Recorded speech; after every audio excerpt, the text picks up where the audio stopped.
Okay, so now that we have covered the growth of the United States since the Civil War, we're now going to go over how the United States decided to grow outside of its borders.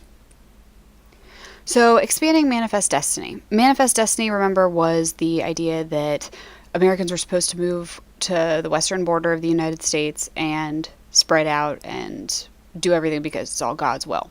So, Manifest Destiny fueled the expansion through the 19th century. But by the end of the century, many believed America should look outside its borders and establish colonies like Europe did. So, imperialism is the policy of expanding a nation's authority over other countries by economic, political, or military means. This is a huge era of imperialism throughout the world, and the U.S. was finally getting involved in it. The political cartoon you see on the right is a political cartoon about England, and there's a saying during this time that the sun never set on the British Empire. Well, if you can see, that's all the hands that England had out on territories and lands throughout the world. Everywhere they were staking their claim, and the United States wanted a part of that. So, reasons for American imperialism. You have a desire for military strength, so the need for a global military presence and strong navy to compete with other countries. You have new markets. American factories and farms could produce more goods than Americans could buy, so therefore we would want to sell them outside. So we would need the raw materials for the factories, and we would need new people to buy the goods. And also we have this idea of cultural superiority. So the American and Christian values were the superior idea, and we needed to spread that to the uncivilized people of the world. So, protectorate, colony, sphere of influence, what's the difference between all of them? A protectorate is a smaller country protected by a larger one in exchange for something. The protectorate, the smaller country, is self-governing. So, the big country just protects the smaller one. A colony is a piece of land that's considered part of the large country. So, it's governed by a mother country, and it's different from a territory. So, remember, the U.S. was a colony of Great Britain at first.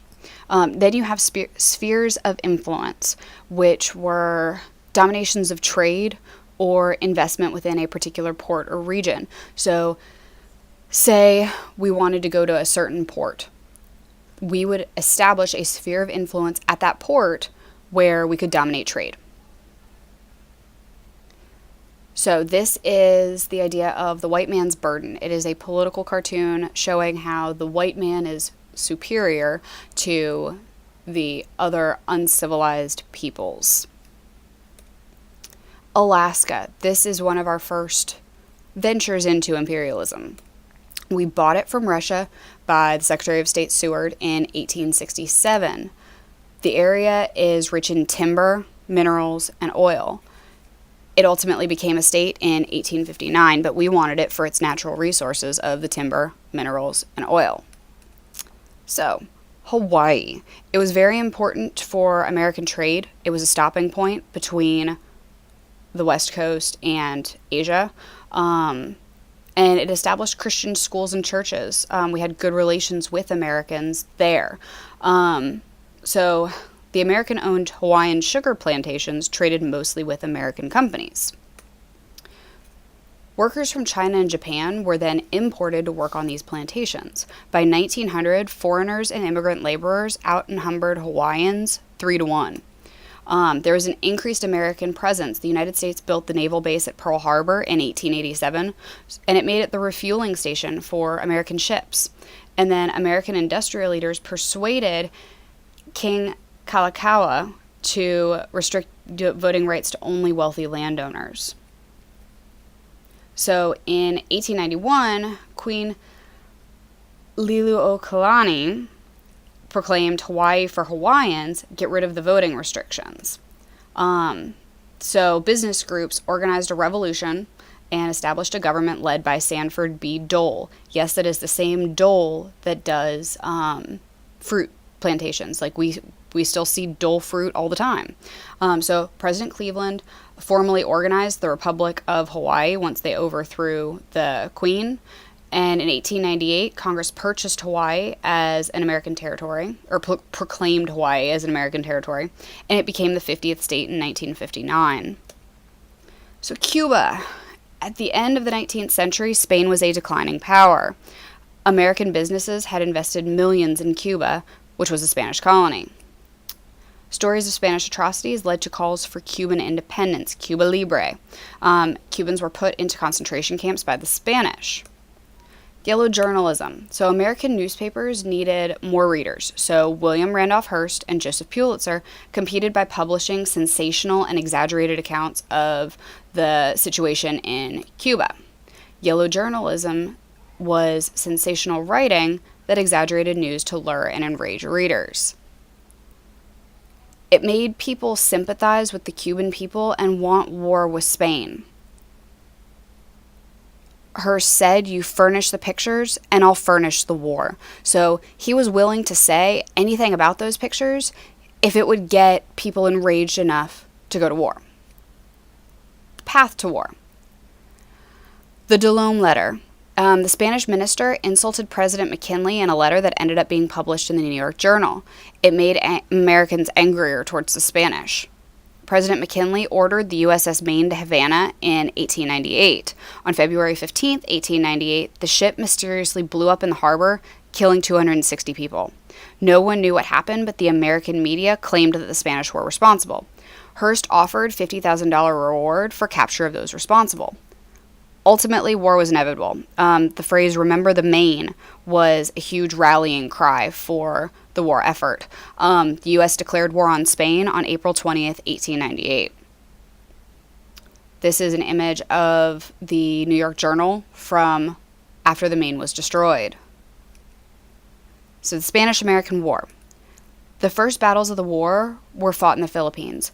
The U.S. destroyed the Spanish fleet in Manila Bay and easily defeated the Spanish army with the help of the Filipinos, who wanted independence from Spain. The U.S. Army was neither well-trained, it was mostly volunteers, or well-equipped. There were not a lot of weapons and uniforms. Teddy Roosevelt's Rough Riders, it was a volunteer cavalry unit, and Teddy Roosevelt was part of it. He was called the Hero of San Juan Hill by the media. The fighting lasted less than 15 weeks. Secretary of State John Jay called it a splendid little war, which seems really wrong. So results. End of the Spanish Empire. The U.S. received Guam and Puerto Rico. Cuba gained its independence. The U.S. bought the Philippines for $20 million. It sparked a debate in the U.S. Did the U.S. have the right to control the Philippines? Was imperialism right or wrong? McKinley said there was nothing left for us to do but to take them all and to educate the Filipinos and uplift and Christianize them. So there's this idea that they're still savages and we need to Christianize them and make them more like us. So you have the Declaration of Independence and Self-Government for the Philippines, which helped them. Booker T. Washington said that America should work on race problems at home before tackling issues elsewhere, which is a really good point. Something that we still hear today in the news. Samuel Gompers was worried that the Filipino immigrants would compete for American jobs. So there's always this fear of competition for the American jobs. In independent Cuba, following the Spanish-American War, Cuba formed a new government. The U.S. insisted that the Platt Amendment be added to the Cuban Constitution. Cuba could not make treaties that would allow other countries to control parts of its territories. The U.S. couldn't intervene in Cuba. Cuba could not go into debt. The U.S. could buy or lease land in Cuba for naval purposes. So basically, Cuba became a U.S. protectorate. So the U.S. protected it in order for return that they could protect their American business interests. The not-so-independent Philippines. The Filipinos were upset because they had not received independence like Cuba did. They believed that the U.S. had promised them independence, and it hadn't been followed through on.